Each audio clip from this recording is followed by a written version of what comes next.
Good morning. आज का topic है reactance of C circuit. Reactance of C circuit, reactance of C circuit. ठीक, reactance of C circuit, इसके लिए आप लोगों को बता दिए कि कई स्टेप क्या होते हैं। पीछे लेक्चर में जो रहे होंगे, जो देख चुके होंगे, वो जान सकते हैं कि रिएक्टेंस लाने के लिए 4 स्टेप होते हैं। सर्किट डायग्राम, वोल्टेज का इक्वेशन, करंट का इक्वेशन, ओम्स लॉ से कंपेयर। पहले आप सर्किट डायग्राम बना दोगे, वोल्टेज का equation V = V0 sine omega T लेके चलेंगे। करंट का इक्वेशन लाएंगे, करंट का इक्वेशन साइन में होना चाहिए। साइन का जो कोफिशिएंट होगा उसको I0 कंसीडर करेंगे और ओम्स लॉ से कंपेयर कर देंगे, तो जो R की वैल्यू आएगी वो हो जाएगा उसका रिएक्टेंस। ठीक है, तो ये है C circuit. C means capacitor. C किससे है? ये एसी सोर्स। क्या किया हमने? AC source connected between the plates of capacitor. Capacitor में 2 प्लेट हैं और उन दोनों प्लेट्स के बीच में क्या कनेक्ट किया है? AC source. एसी सोर्स जो कनेक्ट किया है उसमें apply voltage V = V0 sine omega T लेके चलना है ना। और करंट का इक्वेशन लाना है, चाहे जो करना पड़े। लेकिन हमने कहा है करंट का इक्वेशन काश में आएगा तो साइन में बदलना पड़ेगा, इस बात को ध्यान रखना है। ठीक है ना।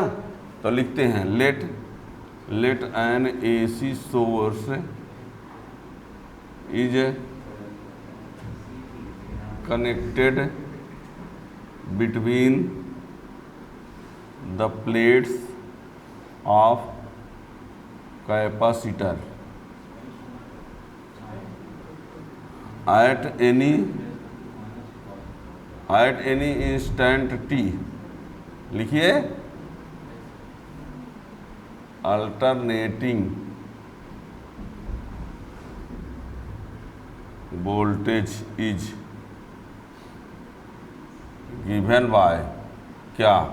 V = V0 sine omega t. ये इफ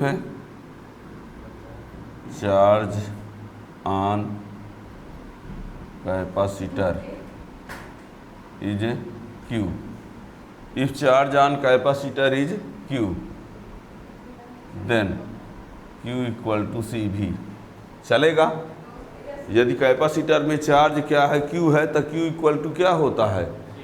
सुने हो कभी? बचपन में सुने हो, 2nd चैप्टर में।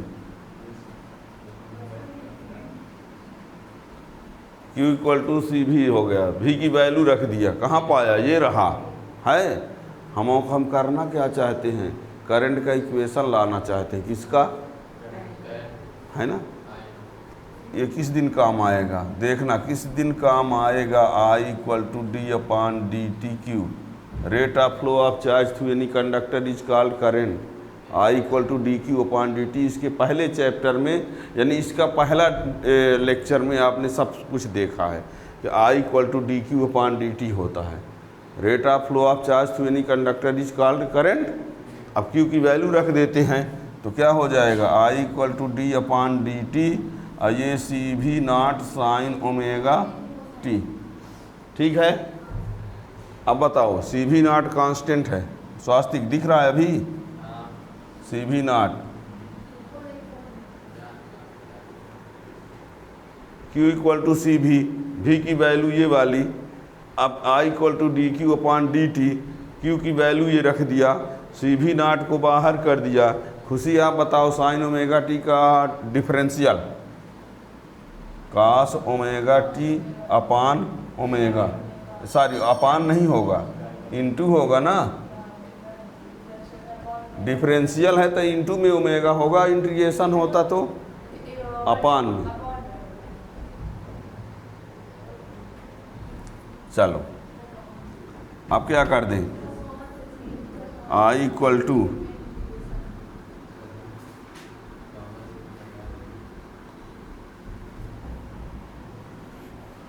समझना, CV0 cos omega T into omega था, तो ओमेगा को भी हम पहले लिख दिए, तो कहाँ पहुँच गए? ओमेगा सी भी। अब बताओ प्रशांत, ये किसका टर्म है? कास है, लाना किस में है? तो हम कास ओमेगा टी को क्या लिखेंगे देखना, I equal to omega C V 0 sine pi by two और प्लस ओमेगा टी। क्यों? Sine 90 plus theta equal to क्या होता है? Equal to cos theta. अरे 90 ही क्या है? बहुत दिक्कत है। सुनो इधर, sine 90 minus theta equal to भी कास थीटा होता है। और आज हमको ज़रूरत किसकी है? Sine 90 minus theta equal to भी कास थीटा हमने बताया, और sine 90 plus theta equal to भी कास थीटा। यानी 90 का मीन्स किससे होता है? Pi by to. 90 यानी, तो इसको यदि हम यहाँ पर पाई बाई टू माइनस थीटा लिख दें तो क्या दिक्कत है? हाँ, पाई मीन्स 180 होता है, तो 90 को क्या कहेंगे? पाई बाई 3 लिख दें। पाई मीन्स 180, तो 90 मीन्स पाई बाई 2।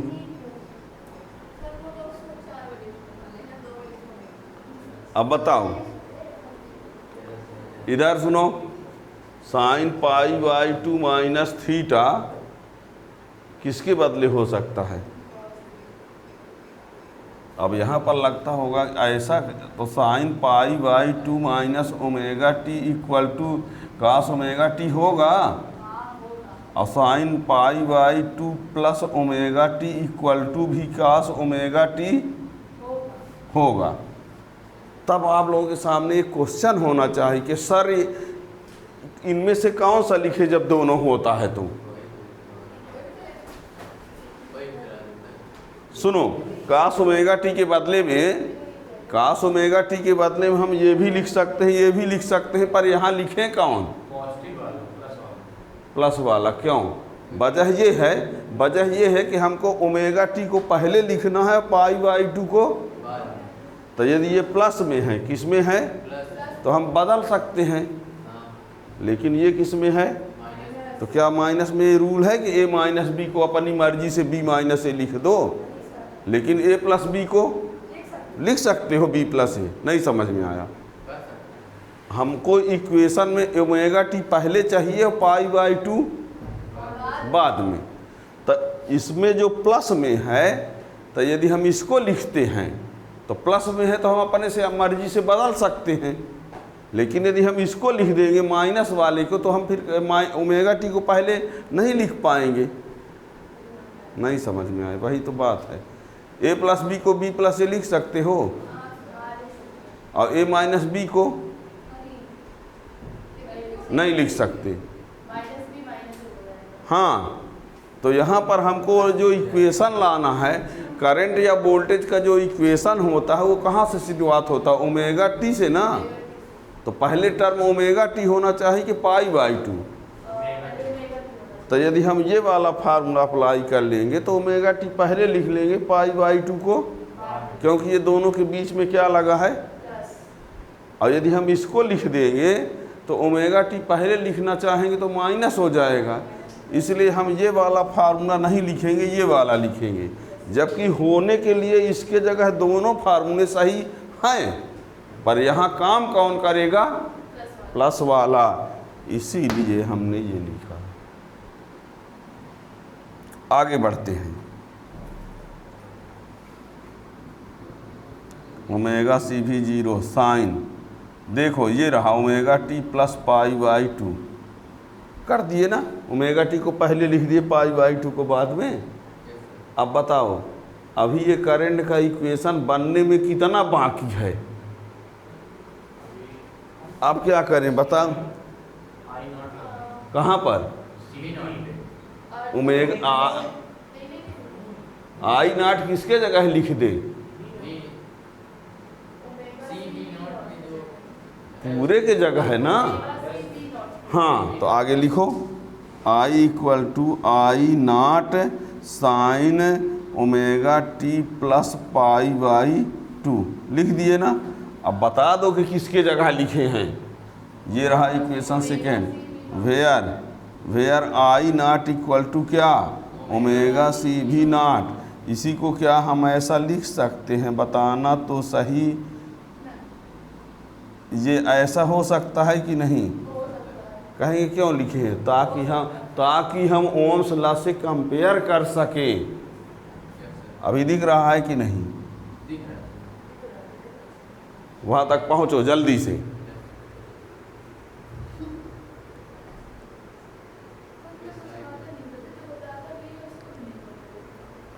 यहाँ पर ध्यान ये देना, बात ना करो ना इधर। पता नहीं किसको किसको सुनाई देगा बात करोगे तो। Omega C cos omega T, इसके बदले ये लिख दिया omega T plus pi by 2 लिख दिया, इसके बदले आई नॉट कर दिया, है ना।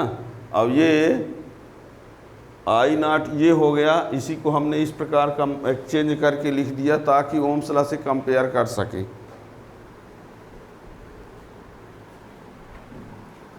अब इसको ओम्स लॉ से कंपेयर करेंगे तो आर के बदले क्या मिलने जा रहा है इसमें? आर के बदले हाँ बस ओम्स लॉ ये ना होता है आई equal to V upon are, तो आई के बदले क्या? भी के बदले क्या? आर के बदले क्या? तो आर के बदले जो आएगा वही होता है रिएक्टेंस। कितना डिफिनेशन में बताया था कि रिएक्टेंस रेजिस्टेंस होता है। ओम्स लॉ से कंपेयर कर देंगे। लिखो कंपेयरिंग इक्वेशन, आगे और लिख तो रहे हैं। Comparing equation third by Ohm's law I equal to V upon R, इससे कंपेयर करना है। Then 1 upon omega C is the reactance of this circuit means C circuit. कौन सा? सी सर्किट न चल रहा है। 1 upon omega C is the reactance of this circuit, that is reactance को किससे इंडिकेट करते हैं? अब कौन सा सर्किट है? तो यहाँ छोटा सा c equal to 1 upon omega C.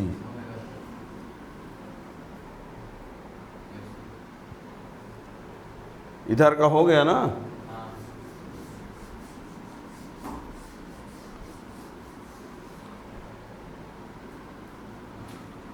But आप लोगों को बताया था omega equal to 2 pi nu, याद करो। Therefore X C equal to 1 upon 2 pi nu C भी लिखा जा सकता है। कहेंगे आप इसके पहले वाले में तो नहीं किया, अरे उसमें तो ओमेगा आया ही नहीं था, उसमें तो सीधे X R equal to R आ गया था। और इसमें एक्स सी इक्वल टू क्या आ रहा है? 1 अपान ओमेगा सी, या कि फिर 1 अपान न्यू सी। न्यू क्या है? फ्रीक्वेंसी। यहाँ से एक बहुत अच्छी जानकारी मिलने वाली है, वो ये है फॉर डायरेक्ट करंट यानी डीसी के लिए न्यू क्या होता है? डीसी पढ़ रहे हैं, पर इस फार्मूले को यदि हम ये कहें कि डायरेक्ट के लिए क्या होगा, तो डायरेक्ट करंट के लिए न्यू क्या होता है? 0 होता है कि नहीं? अरे हम पहले दिन लिखवाया था डायरेक्ट करंट की फ्रीक्वेंसी 0, अल्टरनेटिंग करंट की फ्रीक्वेंसी 50, इन इंडिया यूएसए के लिए 60 तक बताया था। आप तो न्यू इक्वल टू 0 किसके लिए? डीसी। तो एक्स सी इक्वल टू क्या आ जाएगा? 1 अपान मीन्स आप लोगों से ये अब बताना, ये कैपेसिटर है, क्या है? कैपेसिटर है। अब कैपेसिटर का रिएक्टेंस कितना होता है? एक्स इक्वल टू ये और ये, लेकिन डायरेक्ट करंट के लिए रिएक्टेंस कितना होता है? अरे कितना, यहाँ लिखा तो है इन्फिनिटी। और reactance means resistance, resistance means oppose करने वाला फैक्टर। किसका अपोज? करंट का। करंट का अपोज करने वाला कितना बड़ा है इसमें? अनंत है। कितना करंट को जाने देगा? जाने नहीं देता। यही वजह है कि कैपेसिटर ब्लॉक डीसी। कई बार सीबीएसई बोर्ड में क्वेश्चन पूछा गया है, कैपेसिटर ब्लॉक डीसी व्हाई? तो बता देंगे, for direct current reactance of a capacitor is therefore a capacitor block DC. Capacitor जो होता है डीसी को फ्लो ही नहीं करने देता। क्यों नहीं करने देता? उसके लिए रिएक्टेंस कितना होता है? इन्फिनिटी होता है। सोचिए, जो कैपेसिटर होता है, कैपेसिटर पक्षपात करता है, समझ लो, एसी को जाने देता है और रोकता है, जबकि ओमिक रेजिस्टेंस में ये गुण, वो जो रोल करता है एसी के लिए वही रोल करता है कौन? Ohmic resistance. लेकिन ये जो कैपेसिटर है वो एसी को तो जाने देता है पर डीसी को बिल्कुल नहीं जाने देता है। और न जाने देने की वजह क्या है, ये फार्मूला मैथमेटिकल में देख लो। कई बार हमने बता दिया, क्वेश्चन ये पूछा जा चुका है कि कैपेसिटर ब्लॉक डीसी वाई, तो बता देना कि for direct current reactance of capacitor is infinite. कैसे हुआ इनफाइनाइट? तो ये फार्मूला की हेल्प ले लेना, ठीक है ना। ये ना कहो छपवा दीजिए, हम बता दिए, आप अपने तरीके से लिख सकते हो। आपका क्वेश्चन क्या बोले? Capacitor block DC. अब हम लिखवाएंगे नहीं, बता दिए, अपने तरीके से लिखा करो, एलकेजी में नहीं हो। अब हम पहुंचते हैं कहाँ पर? कहाँ पहुंचते हैं? इक्वेशन फर्स्ट और सेकंड को देखिए आप, स्वास्तिक आप ही फर्स्ट और सेकंड इक्वेशन को जल्दी से देखो और डिसाइड करो कौन लीड्स है, कौन लेग बिहाइंड है, कौन सेम फेज में है, क्या कंडीशन है। आई लीड्स है, करंट का इक्वेशन आया नहीं है? अरे I equal to I naught sine omega T plus pi by 2 कहीं है थर्ड के ऊपर? लिखे नहीं है। अब फर्स्ट तो वोल्टेज वाला है, तो अब फर्स्ट और सेकंड से क्या क्लियर हो रहा है? यदि आप लोगों को दिखता हो तो कौन लीड्स है? करंट। कितने एंगल से लीड्स है? Pi by 2। ओमेगा टी के साथ क्या ऐड है? Pi by 2। यानी मीन्स ये हुआ कि करंट जो होता है वोल्टेज से पाई बाई 2 एंगल पर लीड करता है। आज की बात दूसरी बात जान गए। अभी पहले आप लोग ये जानते थे कि आर सर्किट में करंट और वोल्टेज क्या हुआ करते हैं? सेम फेज में। और आज के बाद ये पता चला कि करंट जो है सी सर्किट में करंट जो है आई से क्या होता है? पाई बाई 2 एंगल पर लीड्स होता है, ठीक है ना। तो लिखो phase difference, phase difference between I and V. तो लिखो it is clear from equation first and second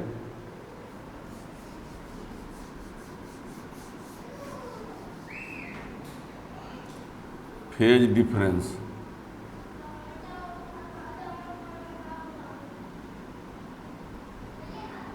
it is clear from equation first and second in C circuit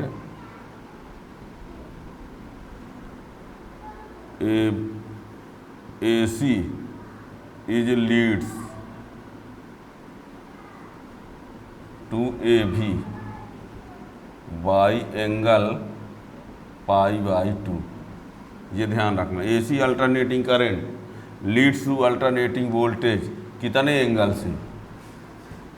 that is phi means phase difference, तो omega T plus π/2 minus omega t. Angle को angle से minus करेंगे तब ना आएगा phase difference.